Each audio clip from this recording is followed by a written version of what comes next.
What is going on, my good people? Thank you for tuning in to another episode of Say That Podcast. And y'all know the drill. Don't say this, say that. And I want to officially welcome all y'all to the 2026 season. This is the first episode of the new year. And I got to be honest, I want to thank everybody again for all the love and support from last year, whether it was the podcast, whether it was tuning into the ciphers, whatever you did to engage with the podcast. I very much appreciate it, and we're going to carry that same energy into this new year and get right to it. But as always, y'all know where to follow me. It's on Instagram, REPETE617. My Twitter is REPETE617_. And the podcast Instagram is say_that_pod. But, you know, to start the year off right, you know, this one was a little long time coming. We finally in the studio for it. And I got to be honest, this guy's been killing it creatively. Whether it's, if you know who this guy is, who I'm about to introduce, then you know. But if you don't, you about to get hip to something very special. To start 2026 off as Say That, let's give a warm welcome to my guy Alone. What's going on, baby? Thank you. Thank you. Absolutely. Yeah.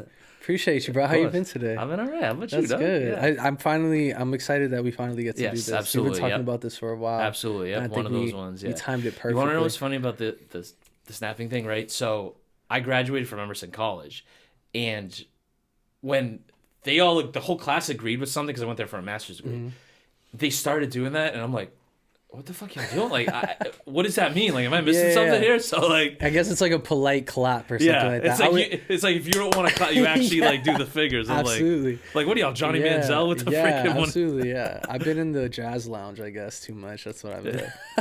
Jazz hands. Yeah, you know exactly. What I'm saying, right? Yeah, you feel me? All right, but to start us off, you know, as I said, we are in the new year, and I really want to know how the previous year, 2025, went for you personally and creatively. Well, dude, congratulations on the pod. I guess this is the first episode for. As many people don't know, congratulations on your pod as well. Thank But we will get into that. Yeah, absolutely. Yes, yeah, for sure. Thank you so much, dude. Creatively, what was the question? It was like, how did last year go for you personally and creatively? In a good way, I can give you good ways. Sure, whatever. I guess the biggest creative stump was getting my music finished. I talked about this before too, but my biggest stump was getting the album out, because I could have done it way earlier. I could have done this and that, but I'm glad maybe it came out in the perfect time it did.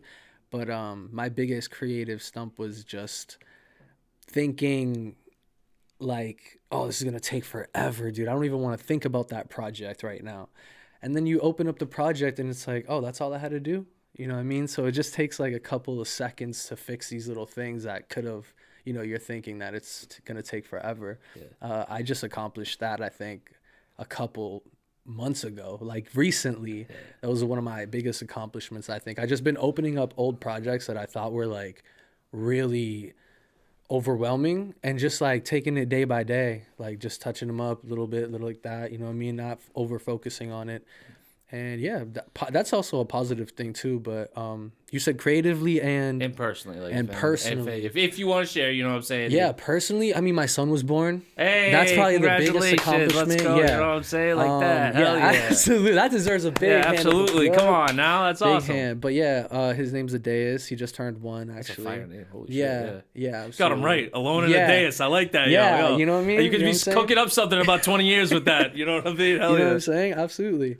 But yeah, that was the greatest thing, dude. Just learning to be a dad and learning to be a present father. You know what I mean? I love being a dad. I'm not, you know, that's awesome, I'm always like very proud and telling my homies who have kids too. I'm like, yo, why are you here, bro? Go home to your kids. Like, go home, whatever. You know what I mean? Like, I love family shit. I love being a dad right now. Yeah. I talk about it a lot in this new stuff that I'm making as well. Hell yeah, that's what's up. You know, because obviously I don't know what that's like. You know, my only experience of like who is a dad is through my friends and stuff like that, obviously. So I've been around their kids and I could see that, like, you know, they love it. It's obviously a scary time, you know, at least having your first kid. But I like to think, you know, and of course this is coming from someone with no kids, but it's like a good scary, you know what I mean? Like it's kind of good to be scared because like you care so much about like this little tiny human that you've never met before until, you know, a year ago. And it's like, you know, it's that extension of you because I mean, that's at least what I've learned through my parents. You know, they've always like, you know, I've always heard my mom talk about how, you know, like I'm an extension of her. Like obviously, if you know how babies are made and how women get pregnant, right? It's like literally like, you grew up inside your mom and like you just feel that connection more, where it's like, and unless you unfortunately have whatever relationship is with your parents, but for those who like really have like this loving home, like that's kind of the thing that gets hammered down, especially. And I see that again with my friends as well. These their kids, aren't old enough to read and write yet, Right. but they're still like prepared to be like, you come from a loving home. Like I want to be this kind of dad to you, or I want to be this mom to you. So absolutely, that intention. I think for as much shit as this generation gets, I do think that there's a lot more good parents out there. For sure, for sure. There's a lot more knowledgeable parents. Yes, I will say too, that. yes. A lot of people, especially a lot more, I wouldn't even say parents, but I think right now in the age of technology, we all think we know something. And like we can Google all we want, we can research and stuff like that, but we really don't know anything until we fully experience something. Yeah. You know what I'm saying? So I think just understanding that and accepting that and having humility will be humbling along, especially your parenting journey, but also a personal journey too. Cause like I thought I was like, yo, we're gonna train him every day, like I'm gonna build like a Spartan child warrior type shit. Yeah. Bro, honestly, and then he was born, you know what I mean? And it just like, it's like a thing you just have to experience, dude. It's almost like, oh, I get it now. You know what I mean? It's like the key unlocks and you just see life for what it really is. And it's all just about being selfless and passing things down, like information, knowledge, and stuff like that. I think that's the most important. Yeah. No, that's definitely perfectly said. But again, like, congrats to you, Thank you, bro. He's got a hell of a dad. So Thank you. He's going to grow up to be an excellent human being. I can't wait. But, absolutely. So you're actually a first for me because I've never had someone on the podcast who I shouldn't say specializes in guitar. You know what I'm saying? Like I could call you a guitar master for all intents and purposes. You know what I'm saying? So I'm sure you get this a lot, but I gotta know because I love classic rock and roll. I love like even some like death metal and like heavy metal like that. Same. Like who's a band I like that a lot of people wouldn't think I would like? Slipknot. Yes, really, but Motionless in White. Motionless in White. I have to think. Okay. Yeah, I think I've heard them. of And you ever hear the band Starset? I think maybe so. not. What type of music is it? Death metal? It's not like death metal. I don't know what they call it now, but it's like, I mean, Motionless in White is like scream. Okay, if they're screaming, then it's probably like hardcore. So like, it's a little hardcore stuff like that. I love that shit. I love that shit too. So I gotta know, and I'm sure you get this a lot. What was the first time you either picked up a guitar? What was like the inspiration for picking up a guitar? And how has it become such like a natural expression of like your songwriting and making music as a whole? Absolutely. I love this story. Hold on. Of course. Yeah. I got to take a sip for this. Absolutely for this one. You know what I'm saying? I try never to retell it the same way. I always try to tell it a different way, but like, spice things up. But obviously, like when I was 9 years old, I got gifted a guitar from my mom.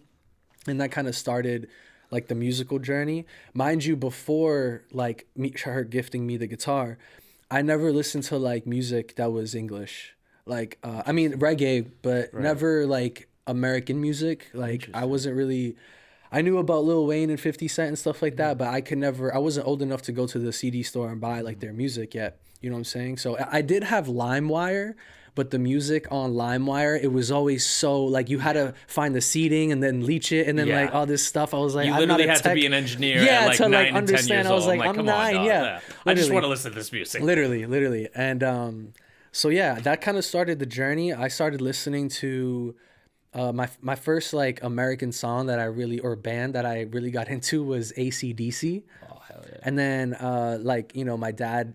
He loves Aerosmith and the Eagles and stuff like that. So I was listening to a lot of American music from him as well. But I lived with my mom when I was at home. So it was a lot of bachata, a lot of Latin, a lot of Al Di Meola, a lot of Romeo Santos, stuff like that. So I just kind of meshed. I kind of grew up like meshing those sounds together. And I think you can hear it a lot in my music now where it's like, I have like a very Latin style of playing guitar, like a lot of, noodling around and stuff like that, but there's like a cement foundation of like rock and roll that's like very heavy and there's a core there. So I think that started around the teens era for me when I was growing up, going to school and like listening to, you know, rap growing up and other people listening to music and stuff like that. I was listening to everything at that point because I had friends with all friend Of groups that course. listened to all genres. So, but it wasn't until I was like 16, 17 that I started putting out music.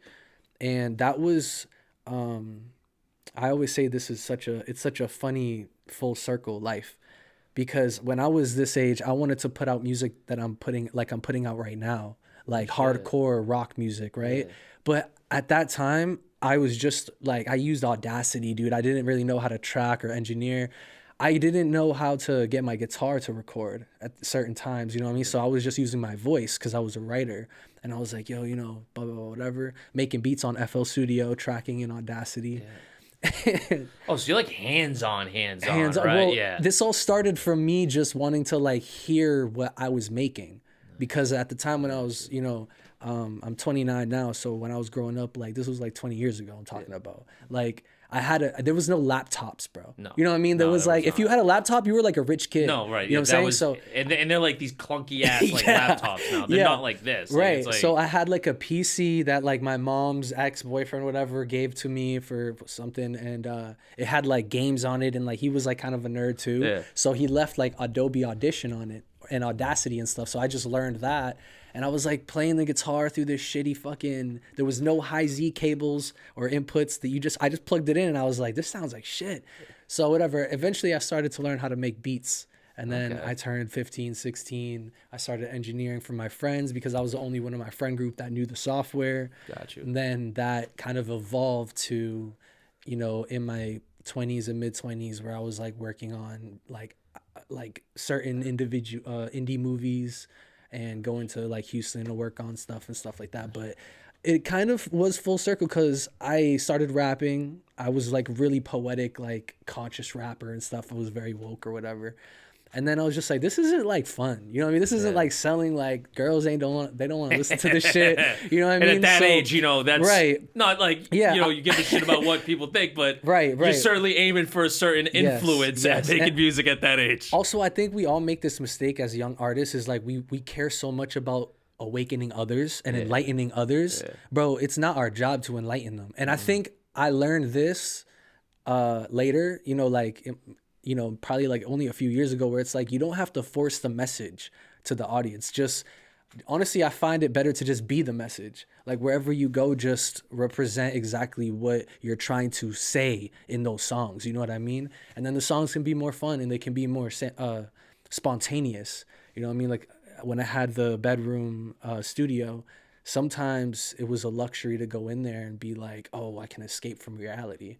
But I usually make the best songs when I'm like in the worst mood, dude, like sad or pissed, and I'm just like, fuck, like, all right, let's go in there and just get it out. You know what I mean? So yeah. Well, I think, you know, making, as you had mentioned just now about making music like sad or pissed, and you know, I got to give a shout out to Casso as well with his Therapy Thursdays as well, because it's starting to Casso, make yeah. me realize that, like, you know, we're now in an age where we can be vulnerable to a wide range of people and it not be like this desperation call for attention. It's, to me, for someone, you know, struggled with that, is like, you have to get the thoughts out. Right. You know, you can't talk to yourself about them because, I mean, not for nothing, you'll start going insane. Right. But if you, like, you know, do this either like Twitter thread or, you know, how Casso does these reels about Therapy Thursdays, I love those. there's gonna be someone out there, you know, there's 5 billion people in the world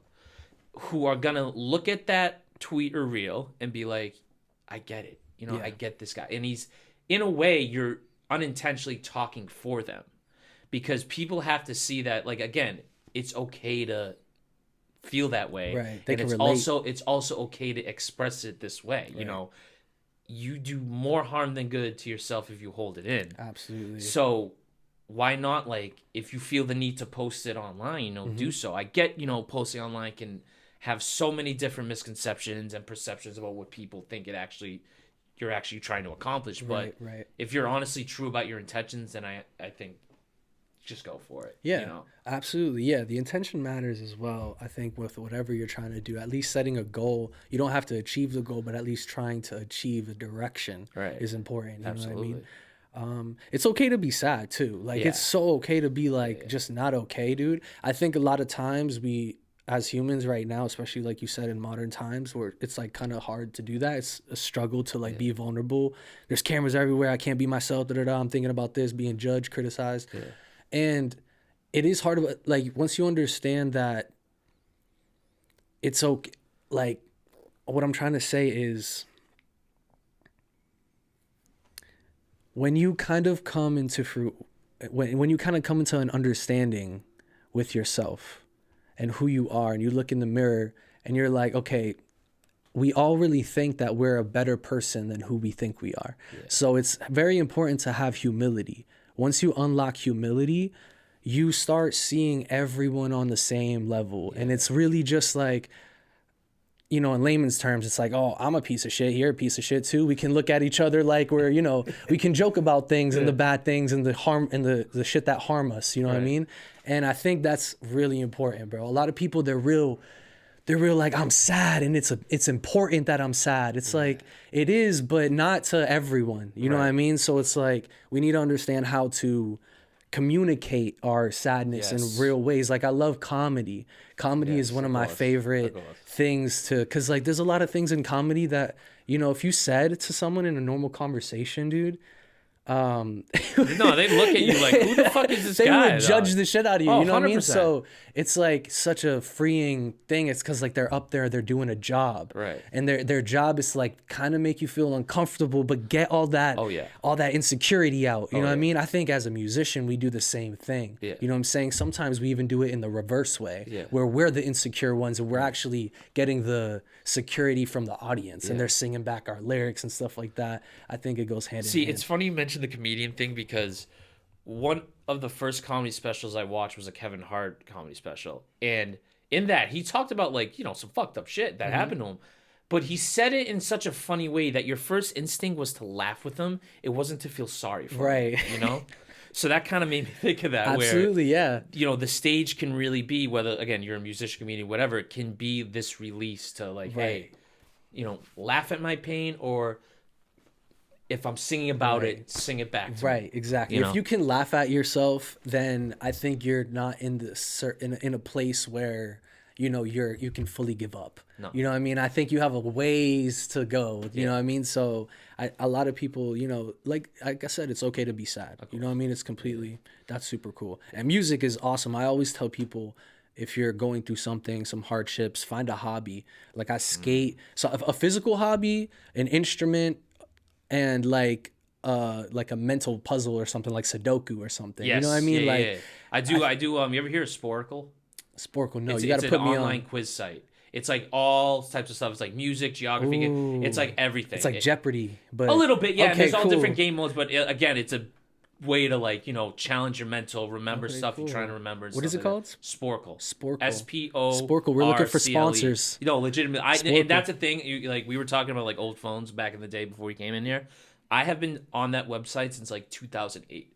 Like that's how like I think it launched in like 05, but like yeah. So that just made me think of that. But it's That's a also good cool one. you skate because I could totally see you like in these skate games, or like if Tony Hawk decides to bring it back, like not only your music matches up with it, but like, you know, you like personally, like I could see you like the created section where like, you know, you're spinning the skateboard, you're going through the hats and stuff like that, right? You're giving the little things and shit like that. The NPC, right? Exactly. Exactly. The NPC jargon. Shit like absolutely. That. But I do want to get into Placebo, which you had dropped earlier last year. Sure. Because when I was, you know, going through the album, I really did like it because there's a lot of different rock influences on there. So on songs like with Ghost Town with Nico Trey's, it felt like very early, like 2000s pop punk. Like I was like, you know, I was like getting a little like All Time Low or Boys Like Girls on that. You know what I'm saying? I like those. And there's other tracks like Control that like, you know, you kind of slow things down. You're like we talked about, you're a little bit more vulnerable there on that side. So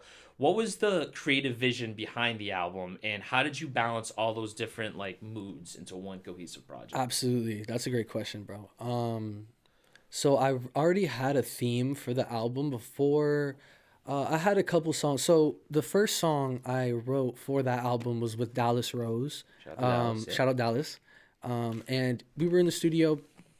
I had brought over something that, you know, we were gonna scrap it, because we were just like, whatever, we're just hanging out, chilling. And I, gave him the riff, and we were in the studio. He was laying down the drums. I got it on camera, all this stuff. I started getting super hyped because I was like, wait a second. It kind of sounds nice with drums on it. Yeah. I wouldn't have done that. You know what I mean? So what he did. So Yeah. it's kind of cool to collaborate with other people, because like you get other ideas that like, give you a different function, because you're reading the music as a language, and you almost put new terminology in the language, like new words that I never heard. Yeah. And I was like, oh, that's really cool. That was the first song where I was like, oh, this sound needs to be a whole record, like a whole album. And I thought of the theme where, like I said, I don't like to force the message to the audience. So I slowly kind of put, I stitched like voicings on each, every outro and intro of every song. They connect to each other if you listen to the album in order. And it's really just about like the infatuation humans have with like advanced technology, and that we're just like we're just overstimulated all the time, and I think the album was really just how it affected personally me, and like I speak about it, and it does have like a roller coaster of emotions. Like the first half I feel like is a very calm pond, or like a digital, that's like the intro of digital era, where we're falling in love with like things that are kind of all tools the new shit, we're using as utilities, like Right, yeah. control. Yeah, you no know what shit. I mean? Where, so like a controller, like literally something to control. And then after, like escape the game, where it's just like, all right, now my confliction lies where like I want to save the earth in a way, but like how fun is it to perform for just trees? You know what I mean? Yeah. Like I don't. Yeah. So there's just finding that balance of like, being a naturalist or like an environmentalist, but also like being in love with things that we're just human, bro. We like the things that like are bad. Yeah. You know what I mean? And we have lusts and stuff, and that's what kind of creates our personality. So just finding that balance. And I think that's a very cool way of putting it, because I've kind of had this theory for the last couple of months where we're in a world where it's hard. We're not saying no to like a lot of stuff that we should be. For example, because it's everywhere right now, is AI, right? So you think about, okay, what AI does from the environmentalist standpoint. How many water reserves have already been drained up because we're pumping into data centers all this water, and it's like, wow, like, so the electricity bills also on top of that, the air quality, it's affecting these spaces where, the environment was already in rough shape, but now we're like speedballing it. We're like, forget, we're just like that, right? Yeah. So to me, and that's just the tip of the iceberg. I've always thought in the last decade or so that humans, and I'm not trying to talk like an alien here or something like that, Right. but like, you know what I mean? But humans have always had this problem with like saying no. And another thing I'll give you, like, you have you seen like these prediction market shit like that, like the Poly market and like Kalshi? Have you ever like heard of that shit? So basically it's sports betting for opinions and real life. It's literally like, okay, will the U.S. bomb Iran? Yes or no? It's how long will this White House press sec run? Yes. It's horrible, because I'm already against sports betting. I was for it at first, but seeing all the shit that's happened with it, it's like, but this is like 10 times worse. Yeah. Do you think they're like manipulating? Oh, 100%. And it's just becoming this thing where we're getting more inside the house. So, okay, if I'm struggling with money, I'll bet on Jason Tatum, Celtics, whatever. But I'll also bet on if is Trump going to bomb Iran, or is whatever the fuck in political land is going to happen. And it's like, that's my thing. Like, how do we let this happen, and how and like why are we letting this happen? Yeah. It's just the inability of saying no. There was a tweet that like it was a little graphic, but basically it was like, hey, oh, this machine can kill you, but it's like you may get some money out of it, and everyone's like, oh, well, I guess if we get money out of it, it's all right. It's like, no, like, we can say no. We can say no. We don't need this as a society. Right. Yeah. Like I said, there is a balance, because like at the same time, I agree with you. I'm just playing devil's advocate. No, cool, here. yeah.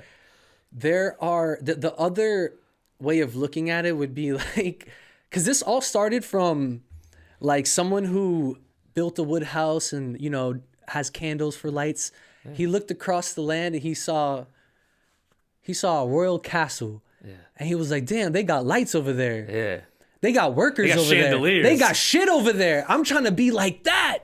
But what we're talking about and complaining about is what the fucking royal castle people are complaining about. Oh, you know, like fuck technology, all this shit crazy. Bro, there's a person on the other side of the hill that's like, bro, I would die to be where you're at. You know what I mean? Yeah. So I feel like there is a balance to just finding both, because it's like, bro, I don't want to be in the fucking forest, dude, fucking hunting. And No, I like that city. there's a grocery store right there. I get to Right. go eat, whatever. Yeah. So there is just like a balance, and that's like what I think all humans on the Yes. whole world is like. Absolutely. Our confliction is like, damn, we're in the game. Right. Like we're playing the damn game, bro. Fuck. Trust me, yeah.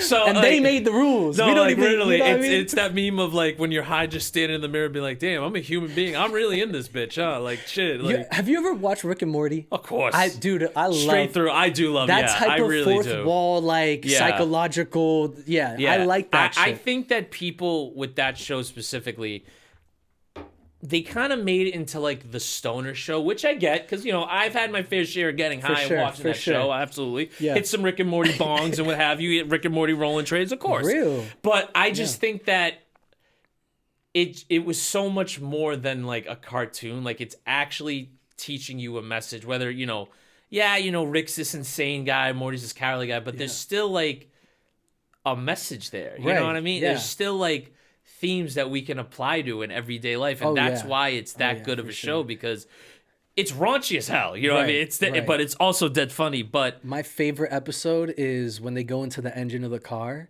and I feel like the analogy, yeah. the analogy of this episode was like, honestly, bro, like I don't believe like we are able to capacitate the truth. Yeah. Like we can't even understand the truth. We can't fathom it. Yeah. And I feel like, what if, bro, we're all just fucking batteries? You know what I mean? We're in the Matrix, we're in the game, whatever, like kind of like the Rick and Morty simulation. He goes into the engine and they all think that they're like a fucking real people. They're you know a what I'm real saying? society And, and shit like Rick that. is the god in Yeah. that simulation. And bro, in that simulation, they did the same thing Yeah. to their It like kept engine. repeating It the kept cycle. repeating. And I Yeah. was just like, bro, this is literally just like, you know what I mean? Because it's telling you the purpose of life Yeah. as is, like right there and then. Just to be present, live, bro. Don't.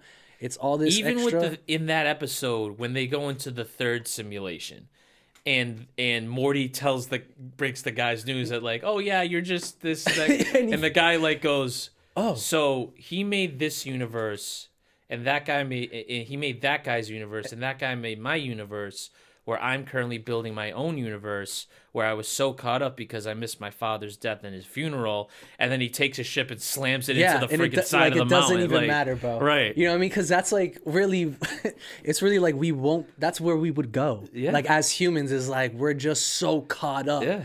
in this. Listen, like, I've said it yeah. before, but like the Big Bang Theory is the word in there is theory. You know, it's not proof. It may have a lot of like signs and shit, but it's still like the theory is this is what happened. There's no definitive proof of how the fuck, Earth and the planets got here. Right. You know what I mean? It's just that's the working theory that Yeah. you're kind of sold on. Yeah. So that's what I like. That was one of my high thoughts back in the day. Was like, damn, like, because the Big Bang Theory, ironically, is one of my favorite shows. I know it's like, it's a little like typical white nerd comedy, but it's my guilty pleasure show because when I Yeah, laugh at I like it, the Big Bang I Theory. think It's it's funny. fucking hilarious. Yeah, that's awesome. But I remember I got high in my dorm room one day and I'm like, yo, like, that's a theory. That's not like true. Like, it's just like, it's what we're sold to believe is Right, like, okay, right. this might be true, but it's still like the theory. It's not like just the Big Bang where it's like, oh yeah, this is what happened. Mm-hmm. Yeah. So Yeah, I know we're that's- getting like, Oh no, here, but like, I like this it though. This you know? is It's my like, shit. We're on some Joe Rogan What? shit This right is my now. Like, philosophy is like Yeah. my cup of tea. I love critical thinking. Did but you read Meditations by Marcus Aurelius at all? No, Marcus. That's a Aurelius, I haven't good heard of philosophy. Yeah, please type of let, shit. like Yeah, link yeah, me yeah. that because That's I that's love like to the read. number one because I'm getting into reading now Mm-hmm.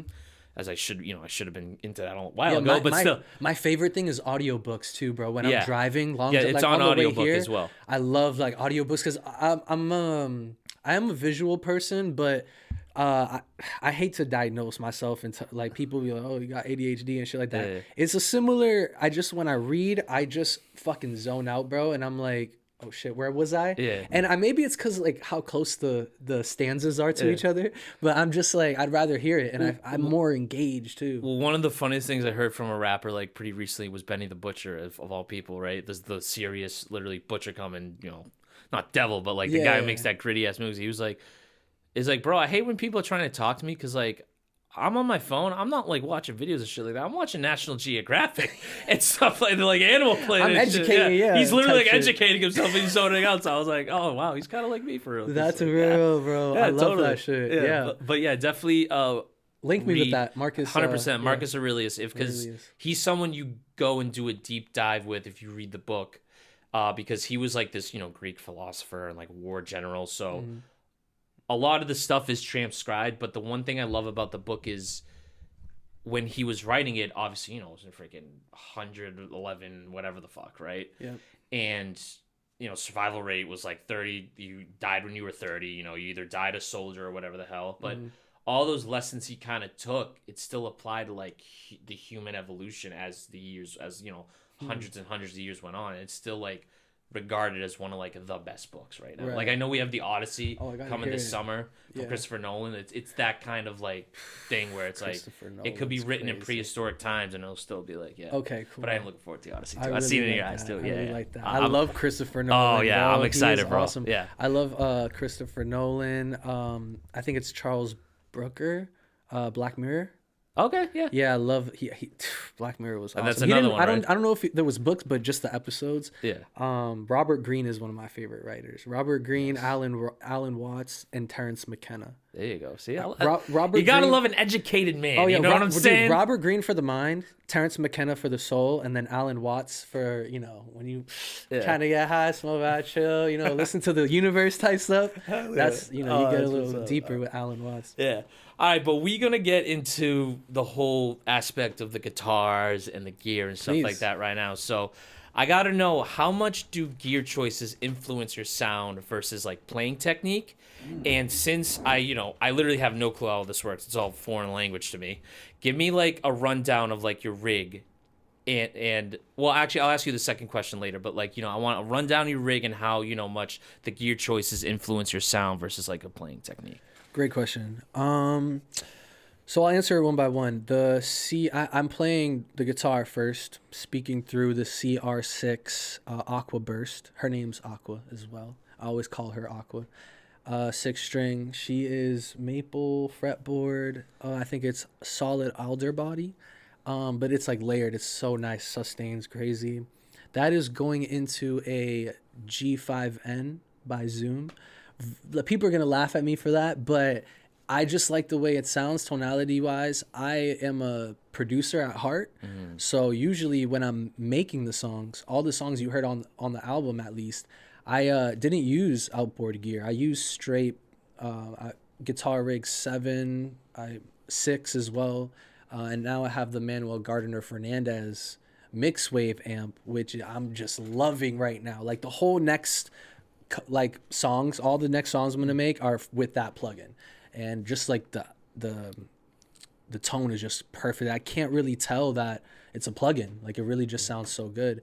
But last year I was using the G5N Live, and then that's just a overdrive pedal, a distortion pedal, with an amp simulator, cabinet simulator, delay, and reverb. So those are kind of like my home, just like to go to on stage, but in the studio it kind of differs. But so I'll just answer the stage question first. Totally. But yeah, CR6 to G5N, that's usually going to a DI stereo. A lot of people do guitar mono. I have different amp sims for each left channel and right channel.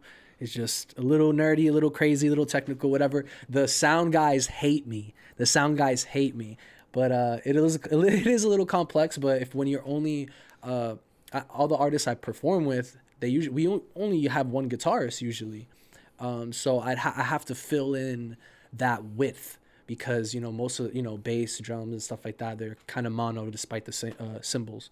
And then studio wise, same setup without the pedal board. So guitar into a Focusrite, no preamp, settings at all, just straight through. And that's going to usually a Guitar Rig 7 custom preset is on my website. You can get it for free. Oh, no shit. I didn't know you could do that. Yeah, That's I'm awesome. trying to make one for the Mixwave plugin, but it's just a little bit difficult because the amp is like its own original thing. Yeah. So that's why I love the G5N. I know a lot of like the guys from like 2010s are gonna hate on the Zoom, but I love it. It was gifted to me, and I simulated. It's the only pedal board that I have found besides the Quad Cortex, which is like $5,000. I don't have the money for that, so this is the only one that can simulate my studio tone like perfectly to a T. And I usually just have my 4 channels clean, a little bit less clean, like crunch I call it. And then I have like a heavy solo tone for when I'm just like kind of hitting high notes. And then I have like a hardcore chuggy tone. And that's really...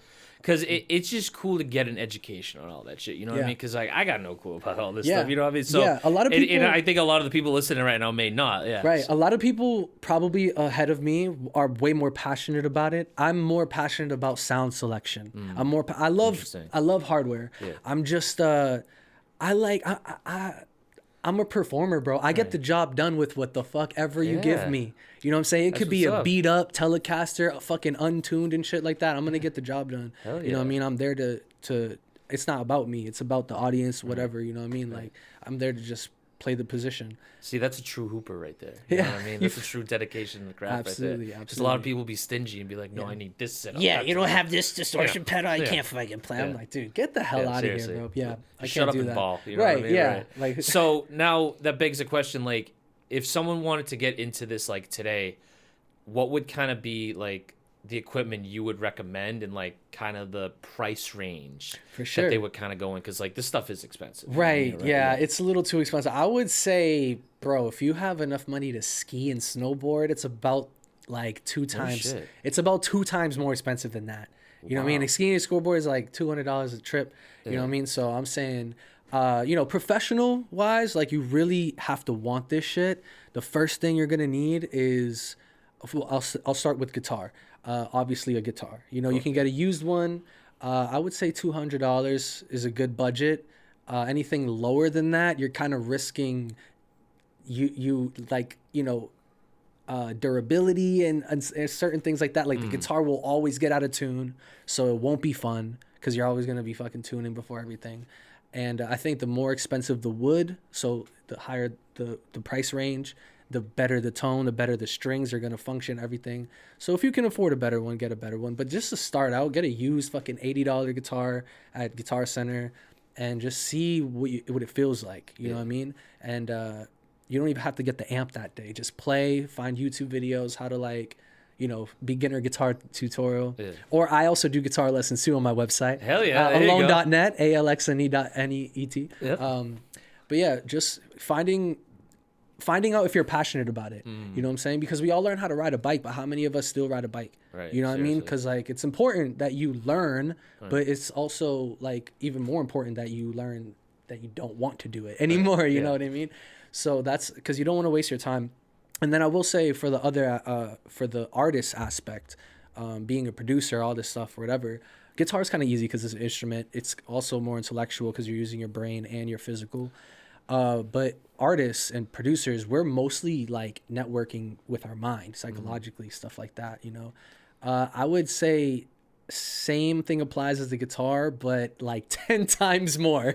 Like it's so much more harder. It's really saturated. So you gotta really like want it. You really gotta want it, especially the producer game right now, especially with AI. Yeah, because I had a couple questions about that too. God, especially dude. the podcasting game too. My last band, dude, no one you guys probably know, but like a couple years ago, I was in this metal band, bro, when AI was just coming out, and we just like I easily got replaced by the AI, bro. This is what I'm trying to say. It's just like the production value.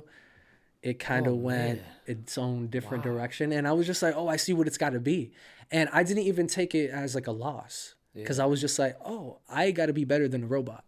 Easy. Bet. I got you. You know what I mean? Like a lot of people are like, oh, I'm losing my job to AI, bro. You got to go back to work. Go ahead. Keep going. Do more push-ups. You know what I'm saying? Because AI can't be present in the room. AI can't do podcast interviews. No, you know what I'm fuck saying? no. So you know what I mean? So I just always see it like, And I gotta think be people better. forget AI needs you.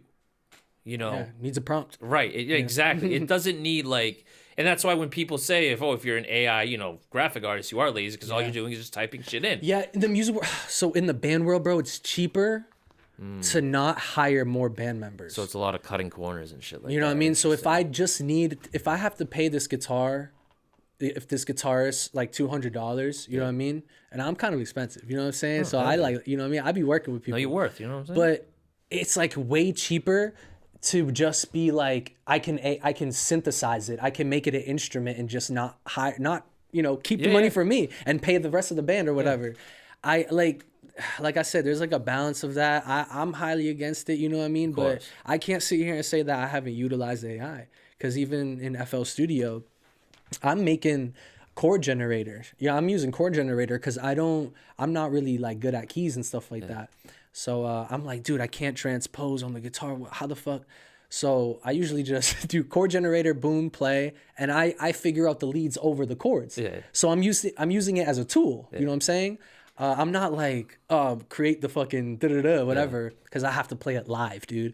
So I always force myself. I have to, remember that if I can't play this live, there's no point of writing it like that. Right. So yeah, there's a balance. No, that's hella interesting because and as I've said previously, this is a good education for me to know about an industry that I got no clue about. Mm-hmm. So my next question would be, I don't know too much about the culture, right? Mm-hmm. So as you have said, the 2010 guys would feel this way about this stuff or whatever. So in your opinion, like what's like a style or maybe like a riff that's been used so much that it's starting to feel played out? And how do you stylistically separate yourself from others in the field? Yeah, Midwest emo easily is just like, I think even the phrase Midwest emo.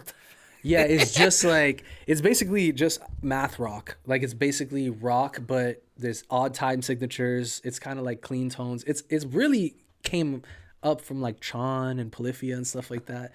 Other like bands like Toe. Like I'm forgetting so many, but Delta Sleep. But I just like, I love Midwest emo. Yeah, I love those bands and stuff like that. But right now, at this time, it's just, we gotta evolve it. Yeah. Like we need to do something with it, and it's there. It's there. People love it. Right. It's very melodic, very cool. But let's do something with it. And I think, bro, that I got it. Okay. I think that I got it. So that's the style. Hell Next week, my song Shatter comes out, and it's an attempt to kind of stylistically nail everything that I like about music.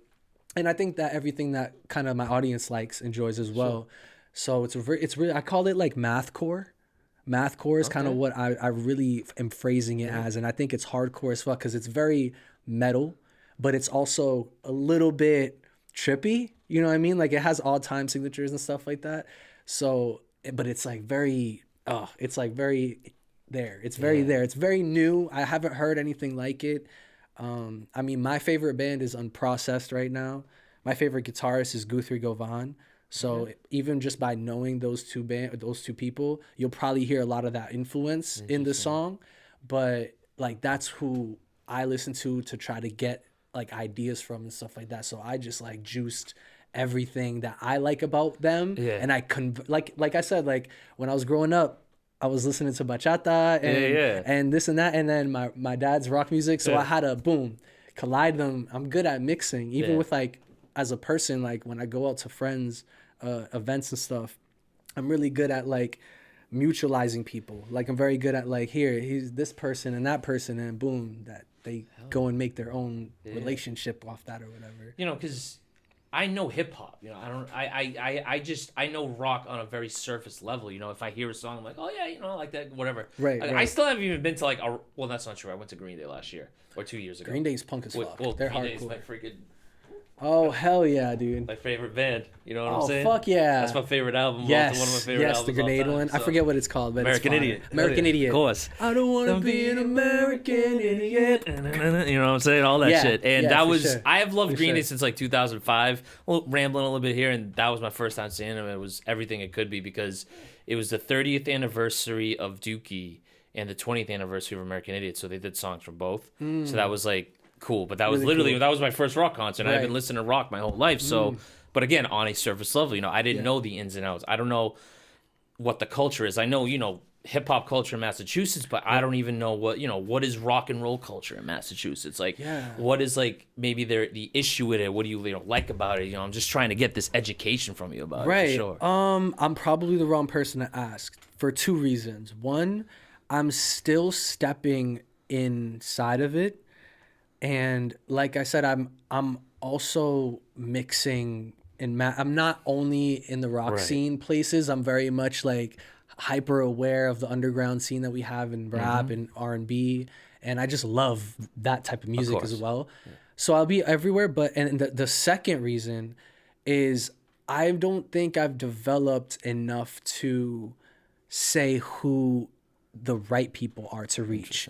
I am touching a couple of factions and whatnot, but I haven't balanced it out yet. I'm mostly just making music that I like, and some people are like, "Oh, that's rock" or this whatever. I'm like, "Yeah, that's." I mean, kind of, yeah. It's Yeah. got a little funk to Right, it. yeah, It's got a hell little, yeah. yeah, for sure. And like like I said, I started off rapping. It turned into, I really like the way my voice sounds more than what my words sound to the voice. I'm forcing too much. Like I said, in the beginning stages, I think rap is like a very, important stage as an artist. For me, I think because it practices your rhythm, like the way you use your mouth and this and that, like pause, but you know what I mean, like the way you use the weapon. You know what I Right. mean? And once I understood that, I was like, I love using my voice and my tones, and then that turned into learning how to use distortion, and now I have like a little bit of a rocky tone.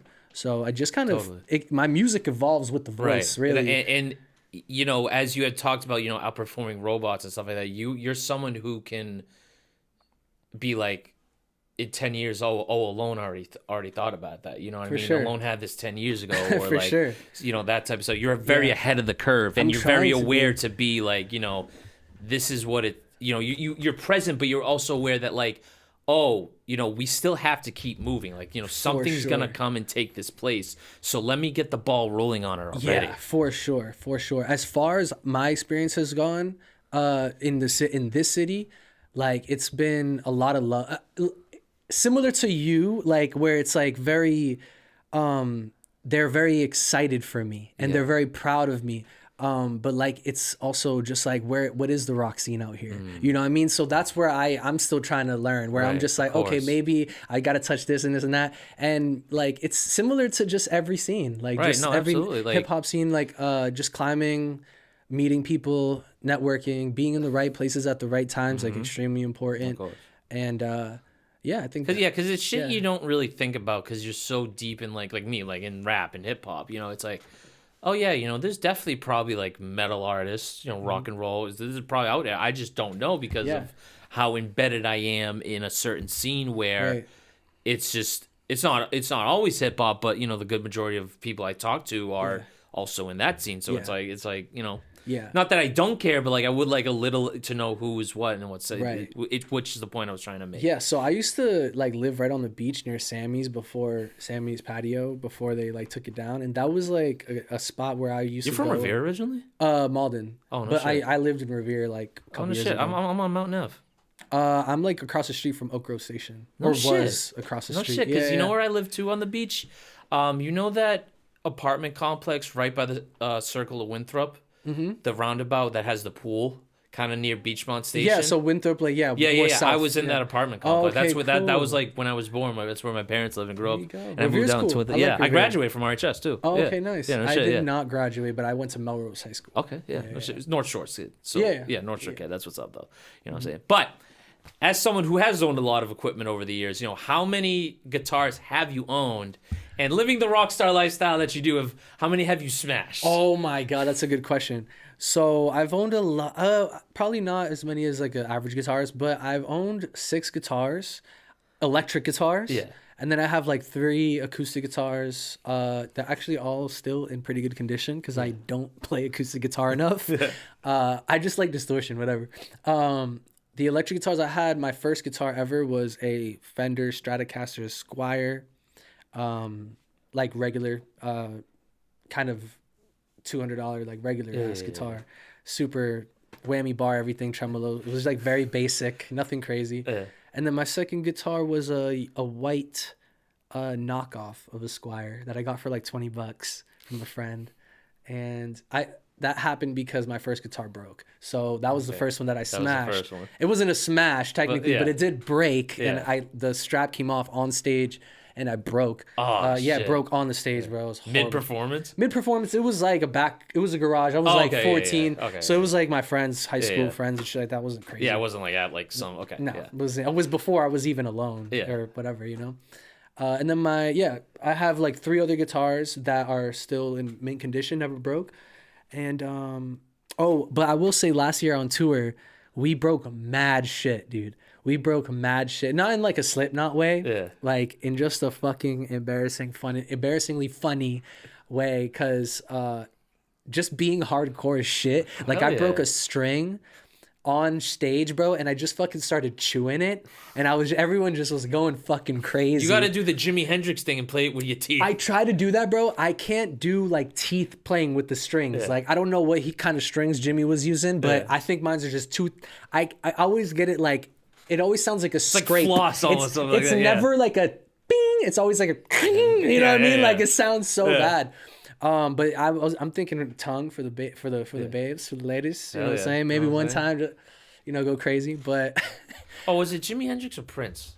Was it? No, Jimmy played with the teeth. Right? Yeah, for sure. Prince probably did the same shit. I think Prince did too, but so that's funny though. I was gonna say, MJ, my drummer, he broke his not even his, but the stage snare, and I got that. There's a clip of that. It's fucking crazy. I didn't even notice until I looked behind me, and I was like, oh.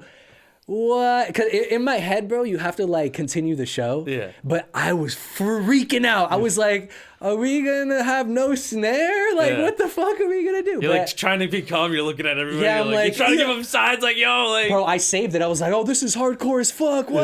That's crazy." And under your breath, you're like, "Dude, we have no snare." I literally took the mic. I was like, "Yo, are we good? Or like, should we stop for a second?" Like, he's like, "Nah, just keep going. I'm gonna use a tom." Like. MJ's awesome. He just figures it out. Yeah. When the drum goes bad, he just adds another arm or whatever. Just another limb pops out of his neck and shit. So now I'm curious, how did your current band come together? Because I've seen, you played with Clancy. Yeah. I've even seen you play with the guys from Not Back Pretty Good. Shout out to them, Yeah. So how did this current band relationship form? And, how is... And you've been in bands before. Mm-hmm. So, and for the people who don't know, how important is chemistry in building a band? And, once something that people have never been in a band just won't understand about being in. That's a good question. Chemistry depends on your job in your position. Sometimes I'm a very charismatic person. I'm a very charismatic musician as well. I don't know music theory, but I know the number system. And most people who know music theory know the number system. So I'm not in anyone's way. Yeah. You know what I mean? I'm just here to play my part. And it could be very much that, where I'm just there for the job, and charisma necessarily doesn't matter too much. It's more about, I could say I won't say her name, but I did a jazz band, a jazz R&B show recently, and all the members, bro, were just so professional. Like we're just like, very proper, very da-da-da-da. They're badass, hardcore as fuck, but just very, and in shows like that, it's just a breeze. It's a breeze because there doesn't need to be too much of how's your day? Fucking whatever. It's just kind of playing your part, bro. And you're just there to do what you love to do. You know what I mean? It is, that just depends on what your tolerance level is. Mm-hmm. And then there's the other side where are we here we're here with the message. It's different. It's usually a collaborative message, and it's not just one person doing a job or playing a position. Whenever me, Nico, and Nick and Coop get together, bro, it's we're a band, for real, that, because we're friends in real life. So it works, you know what I mean? And that's just as important, you know what I mean, as playing the position. It really just depends on the type of person you are. Mm-hmm. I'm just naturally, I've been doing this for a while, so I can do this with my eyes closed, right? So I could take those jobs, but obviously the ones where the band charisma is important, those are really fun, and they matter just as much, Yeah. So No, so definitely because it's cool to do epic shit with your friends, right? That's the age old saying, Right. but and to do it in such a way where it doesn't get old too. It's not like it's something you look forward to every day. Yeah. It's beautiful because we can go to work, clock in, clock out every day, but like to actually get paid with your friends to perform art Right. is like the highest form of like serenity. Right. You know Absolutely. what I mean? Absolutely. So, but of Yeah, course, I'm shout out to glad. all your band. Oh yeah, all I never great even dudes. I didn't answer the second part of origin the story, question. yeah. Yeah, right. So the charisma part I answered. MJ is I met him through Key, our first Boston Calling performance in 2024, I think. She hired him and me at the same time, and we were performing with each other. It wasn't shortly after the performance where I had reached out to him and I was like, "Yo, like, I've gone through all the drummer rosters. Like, I've seen all the drummers that I need to see, and I picked him out of like the best, like, and I picked the best top best 10 drummers that I know, and I put them in a hat, and I just like picked him out, and I was just like, bro, you are the one that has to be part of my band because like it's just like, you know what I mean, manifesting it. And then so we don't necessarily have a permanent bassist right now because the bass just I just don't even want to speak for Jay, but I'm sure Jay has like his own reason, but I just two-piece kind of makes sense for me, and it works that way. I do want to have another guitarist. Like I am looking to have like another guitarist on stage just to alleviate some of the playing off me, because like it's just a lot, dude. Like I don't know if you saw the show at Nudea where it was just kind of overwhelming because like I was just like soloing and then singing really hard and then soloing again, and I had to think, I was like, yo, like, if I let somebody else kind of solo on guitar, I could like really go crazy on the vocals, but I always see myself like that's why I love documenting the live shows, because it's like watching your highlight reel on football, right? It's like if you're a high school athlete, dude, you need tape. You got to see how you rep. So I like listened and I was just like, oh, I'm like underwhelming the vocals because of the overwhelming guitar part. I need to find a balance like that, and like back it all circles back to finding the balance. You know what I mean? So yeah, but MJ, he's been great. He's been awesome. He's the only drummer that I know can play fucking nasty parts. But actually, at my show in April, Tyler, shout out to we have a show coming up at New D in April. Yes, yeah, absolutely. 420 weekend. Yeah, Tyler Knotts is gonna be playing for MJ just because MJ's going away. He's doing a big gig that time, so congratulations to him. And then we'll have bass tracks and backing. Like synths and stuff like that. Everything's just gonna be played super live from me and Tyler. And I'm excited. That's what's up. That's what's up. Because we see all these movies about touring and starting a band, what have you and whatnot, but like to actually speak to that's literally the first one that The came. Dirt was such a good movie. Yeah. But that was a good movie. It was like that, dude. Like in that the 70s and 80s, absolutely. Are you fucking kidding me? And that's like, I think, the dying dream of the musicians and like the imagination that we have, and it's just not that anymore, bro. So we have to accept it. The new modernized version of it is still cool. It can still be that. Yeah. It just looks a little different. You know what I mean? So it definitely feels like that. Yeah. It feels like the Dirt. There was times on tour, especially on the Clancy tour, where it felt like the Dirt. It felt like we were the Motley Crue, and it was lit.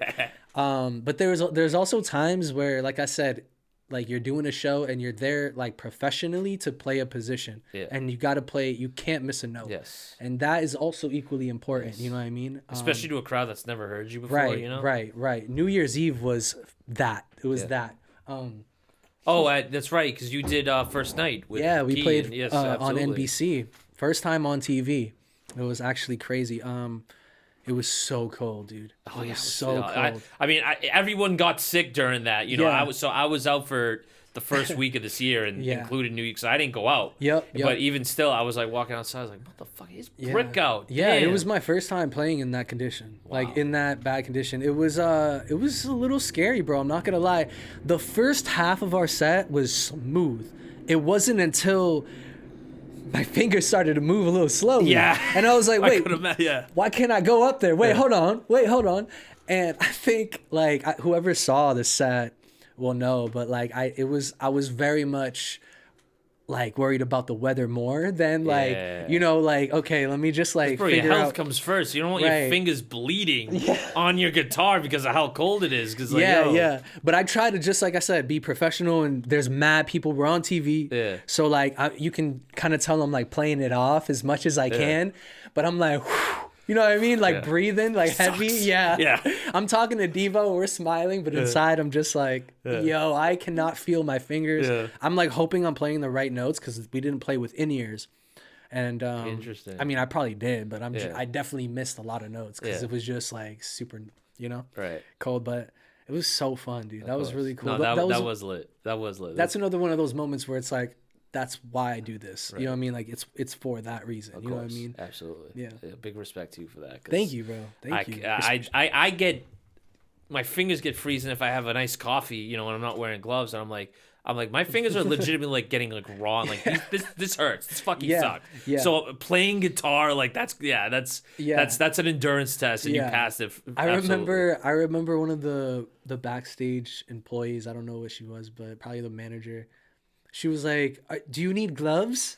And I was like, "No, I'm playing the guitar." Yeah. You know what I mean? She's like, Yeah. "Oh, okay. Well, let me know if you need gloves." Yeah. I'm like, "I'm playing the guitar. Yeah. Like, I need both of my hands Yeah. to be uncovered." You know what I mean? There's no way.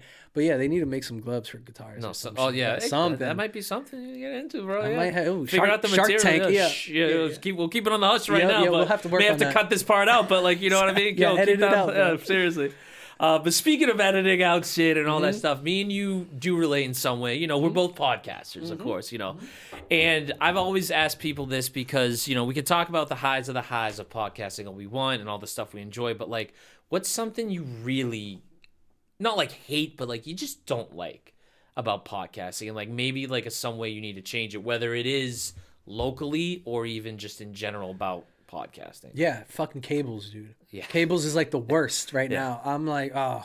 I mean, it's really nice at High Street because we have like an awesome AV team. Right. Like, shout out Vinny.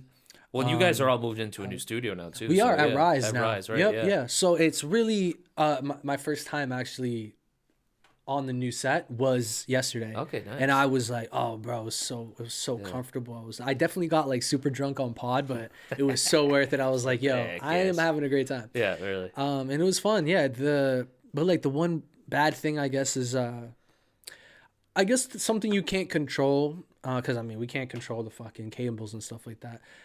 Is like another thing is like if you have like a bad guest or something like that. It's been a while, for us, but like the silent air, Yeah. and it's not even like critical thinking air where it's like Yeah. I need a second to think. It's more just like there's like a silent air of like maybe you don't want to give the full response or like a hold back where it might be just like something minuscule like that, but it's been a while since that's happened. Well, that's what's up. That's what's yeah. up. Because I can relate to that a little bit in terms of the bad guests. Because my old episodes, right, the ones when I was at Staples in City Hall Plaza, it's not that the guests were bad. It's just a lot of them don't hold up because those guests aren't doing what they were doing at that time, or they completely stopped.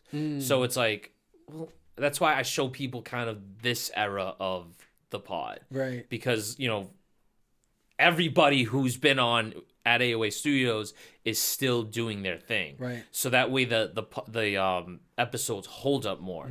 And I think one mistake I did make early on was I said yes to a lot of people, it's just for the fact of like I needed an episode. That's a good thing, yeah. It's you like- kind of needed to get the content, right? Yeah, like, absolutely. and so this is why with this every other week schedule, it's better for me. I mean, commuter wise, but like also, okay, I can kind of show people the episode, show clips, whatever. But then like, all right, who do I want next? Like, like I got some time to plan it. I got some time to revolve around the episode, which is why. So that's why I'm glad we're doing this right now, Right. because of we finally got it in after the delays and Yeah, such. for sure. But that's definitely, to me at least, part of the reason I don't like podcasting. The other one, which we kind of harpened on earlier, but you kind of did it in the rock and roll sense, is the saturation of it. You know what I mean? Like, a lot of the top podcasts are from people who are famous already. Right. So I'm curious to like your take on that, about how you kind of differentiate yourself in one of the most saturated markets out there. Yeah. Because this goes back to me where in my freshman year of college, I had a radio show for like 2 months, but it was just me by myself talking about sports for 2 hours. It kind of, in a way that I didn't think about at the time, lay the foundation for what I'm doing right now. But it was like, okay, well, I'm like one of 6 sports shows. Like, you know what I mean? And we're kind of just all talking about the same thing. So I'm just curious, like, the perspective you've had from podcasting over the years on that. That's a good question. I try to see it as if there's nothing to say, you shouldn't say it. Don't just say things because you're on a podcast. Like, I love watching like Joe Rogan, and one of my favorite podcasts is actually the Audio Nerds, or Studio Nerds now. They changed their name, with Help Me Devon and like, you know, LJ and all them and stuff. They're like really in the scene, like really not even educated, but like really in the scene. Like, they're working with like big artists, big engineers, big producers, and they have the luxury of getting those people on and like teaching people, and that is fucking awesome. You know what I mean? But it's also just like, we're also really dedicated. This I think a lot of people starting podcasts try to, you know, make it like a job, or like this, like, oh, every week, every this and that. I mean, we do it every week. It's been working, but, you know, I want to speak generally. Like, I don't own it, like, when I'm not on a podcast for other people. But if I was to do a podcast, I would do it like, you know, shoot whenever is the right time, and release, like, shoot as much as you can, and then release weekly. You know, so you're not straining to find the next guest or whatever it is, the next topic. Shows next week, I have no ideas. You know what I mean? You already did the whole season already. You know what I mean? The whole season is already recorded. You just got to release it. You know, it's you know, now talking about High Street, we have the luxury to do it live. So it's just like improv, like going. And I think when you learn how to become good at talking and stuff like that, you learn what to say and what not to say. And like, when you do say something you're not supposed to say, you're kind of just like, fuck it. You know what I mean? Whatever. It'll go. Nobody like, all right, I said it. Like, yeah, you know whatever. What I mean? I'll wait. You shoot learn. Me for whatever the fuck, right? But you know, you learn, and that's it. And yeah, it's been fun, dude. It's been kind of sick. But like, we get to do stuff like this. Of course, you know what I mean? You Where we collaborating podcasts and stuff like that. Oh, this that's is the awesome. best. I love doing that. Yeah, absolutely. Kind of like the show for shows or whatever the hell people have intentions, but it's about, you know, doing that, because like, you know, I can pod all I want, you know, but I also want people who also pod on here, because like, you need to know that obviously I'm not the only podcast out there, but you need to know the ones you should know about. Like, obviously a former BMA winner, of course, you know what I'm saying? Yeah. But among other things, just a well-rounded podcast that, you know, talk, and I get educated listening to you guys, you know what I'm saying? And that's kind of my goal as well, is to like tell my audience about the education, you know. It's like, this is what Alone is about. This is what High Street's about, you know. This is not like I'm aiming for clickbait, I'm aiming for this, I'm for that. If a funny story happens, like, it happens, bro. But like, if I wrapped every podcast around, oh, I'm gonna ask him this one because he's gonna answer this funny question, it's gonna go big on TikTok and Instagram and all that shit, I'm like, bro, that's stupid. Yeah, that is extremely important. It's like to be your authentic self, and like what you got going on is beautiful here, bro. Like, I love, like you said, you feel educated when you watch our podcast. I feel very much like you're telling a story with every artist you have on here. You know what I mean? And I love the questions you ask. You're very thoughtful. I can tell you took your time.